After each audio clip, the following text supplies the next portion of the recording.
I've been going back and forth about sharing this, and not because it's a secret, but because it is something that's sacred and a little messy. This video isn't a sermon or a how-to.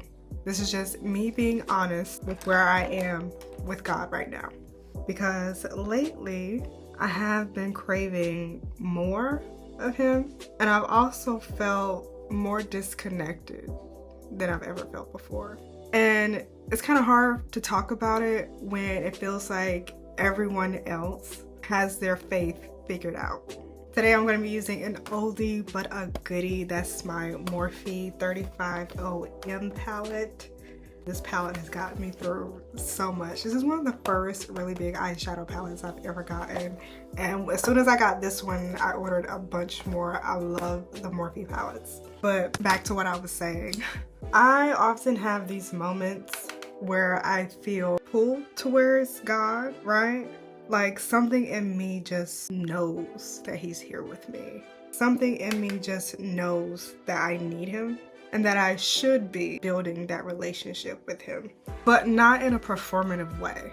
And not because someone else told me that I should be building my relationship with God. Because I don't really care for other people's opinions. Like, that's never going to lead me anywhere.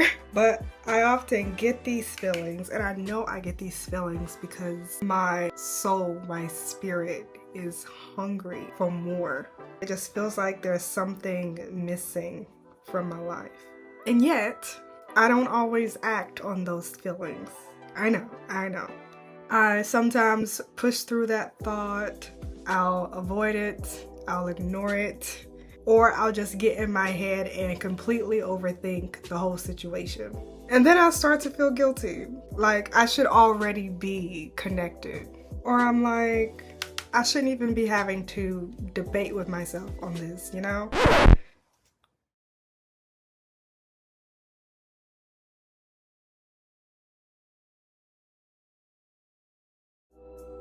But what I'm slowly starting to realize is that maybe God isn't asking for me to be a perfect follower. And not maybe, I know this, I know. I'm saying maybe, but I know. God is not asking for me to be a perfect follower. Because in hindsight, that would really defeat the purpose of everything that He's done for me. If His expectation of me was for me to be perfect, then He wouldn't have done everything that He's done for me, right? He wouldn't have given me so much grace. So maybe God is not wanting for me to be perfect, but instead, He just wants my presence. God just wants me to be present with Him and to allow myself to be connected. God is not grading me. He's inviting me to be myself. He's inviting me to allow Him to love me as I am. And not only to allow that love, but to accept it as well. Because God would not have created an imperfect person only to expect perfection from them. Like, that would be crazy. That would be cruelty, not love. Yahweh is a God of love, not a God of cruelty. But then again, what if I'm wrong? There are moments where I wonder, what if none of this is real? What if I've just been imagining God as some sort of way to comfort myself? That's always a thought. Not always, but that's sometimes a thought. This could all be a figment of my imagination. Hoopla. But then, like, how do I explain those moments where I did feel Him, His presence, in my stillness, in my conviction, in my peace, not in words, but just knowing? You can't explain that.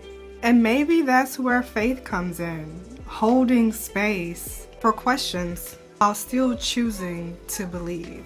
Because I do have doubts sometimes, and I have a lot of questions about Yahweh that I may never actually get answers to. But does that make me any less worthy of His love and His presence? No. Thank God, because if I had to blindly believe in something that I had little evidence to prove, I'd have failed that test tremendously. And you know what? God knows that. Of course He does. He created me to be this inquisitive person, a person that has to see to believe. Like, that's me. I check all the sources, all the facts before I decide to believe in something. And God knows that about me, 100%. My doubt doesn't destroy my faith, but hiding from it does. And I'm so glad that Yahweh has allowed me to ask questions and to wonder and to research. I don't feel like He has loved me any less for looking into different religions and researching for myself who He is and what He's all about. And I actually feel like it was somehow a part of my destiny for me to look into Yahweh myself, instead of going with whatever people were preaching and teaching. During all of my doubt and all of my questioning, I have learned so much about God that I would not have learned otherwise, simply from listening to other people and believing what other people had to say. And it's also made my relationship with Him so much more personal. But also, as I started to learn more about God for myself, I noticed that my relationship didn't look like what other people's relationships with God look like.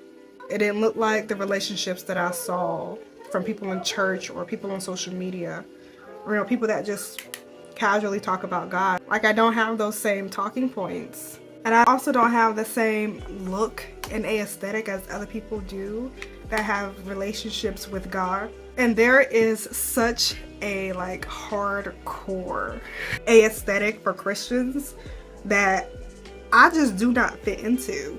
And I couldn't force myself to fit into them either. It's just not me. And for a while I used to beat myself up because my relationship with God did not look like how other people's relationship with God looked. I realized that it's not supposed to. It was never. My relationship with God was never meant to look how other people's relationships look. In the same way that my life was never meant to look how other people's life looks. I have had my own unique experiences in life and with God, and I'm not like everybody else. I'm a mother, I'm a fiance, an ex-dancer, if you will. I am a woman that has been through some stuff, okay? I've messed up in life. I've not always chosen to be close to God. Sometimes I'm still not as close as I feel like I should be. I've fallen off. I've gotten back up. I've asked some really hard questions. And I don't have a cute aesthetic Christian girl routine. I don't read my Bible every day. I don't journal in some cute Christian girl journal. No shade. But I do have those quiet moments where I feel God meet me where I am. No set time, no set place, no set day, no set location or outlined routine. And literally, sometimes big man would just stop me in my tracks right where I'm at just to be with him. And that's what our relationship looks like. And although it may not look like what other people's relationships look like, I'm glad to just be connected. Maybe I wasn't meant to copy someone else's faith. Maybe I was meant to create a space where women like me can feel seen. I know God doesn't expect perfection. He desires presence. He desires connection. And I cannot pretend like I'm the perfect little Christian daughter, because I'm not. And I'm also not going to let my imperfection stop me from loving God out loud. Last week, I uploaded a video about showing up as you are. And I don't speak for nothing. I speak with intention. So this is me showing up as I am. I am a child of God, even though I may not look like it. And I am here to hold space and to let you know that you do not have to be perfect to be loved by God. Yahweh simply wants your presence, your connection. He wants you to show up. And no, I don't have all the answers. I'm still figuring things out, but I do know one thing. God can handle all of my questions. God can handle my silence, and God can handle my honesty. And maybe by sharing mine, you'll feel a little bit safer exploring yours.